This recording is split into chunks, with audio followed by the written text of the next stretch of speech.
In this lesson, we're going to talk about advanced selection techniques. You'll remember in the previous lesson, we talked about how to select through transparent or wireframe parts. And that was using a setting under Tools Options, just by way of review.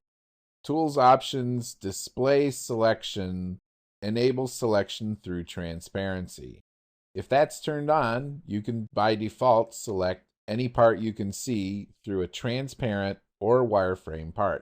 If you want to select the wireframe or transparent part, hold down Shift. That's the first tip on selection techniques. There are several more things that we can have a look at. If you have an existing selection set of components, you can right-click and invert selection. So it'll take anything that is selected and deselect it, and then select everything else. To deselect, just click in white space, or you can use the Escape key.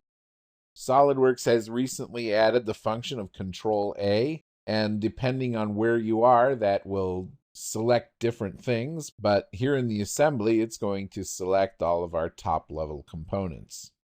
We also have several options for making selections through the Tools menu. There's Tools, Component Selection, Volume Select, and this works much like regular box selection, where you can drag a box from left to right, and SOLIDWORKS will select anything that's completely inside the volume. Let's do that again.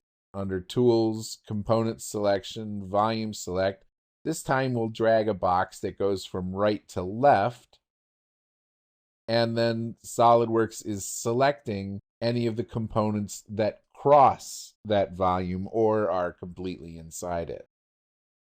You can box select things in the Feature Manager, so you can select a set of components there. We'll go back to the menu, the Tools, Component Selection, select Suppressed. So if you have any components that are suppressed or hidden, SOLIDWORKS will automatically select all of those, presumably to unsuppress or show those parts. Select Mated To can be used with pre-select or post-select. So I've just invoked the command, now I can select something and SOLIDWORKS will pick everything that's mated to the engine block part. Or you can pre-select a part and then go to Tools, Component Selection, Select Mated To, and SOLIDWORKS automatically selects the components that are mated to the engine block. Again, under Tools, Component Selection, select Internal Components.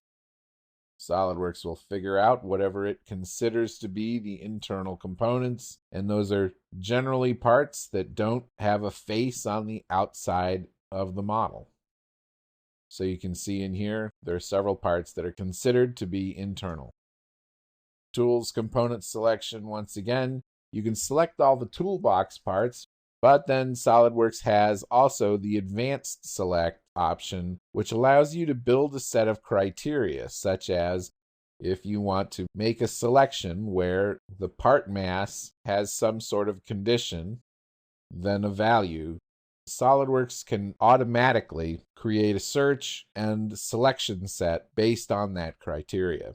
You can save these searches and manage them on this other tab. So there are many, many ways to select items in SOLIDWORKS. I suggest that you become familiar with them and practice using some of the ones you think you'll use the most.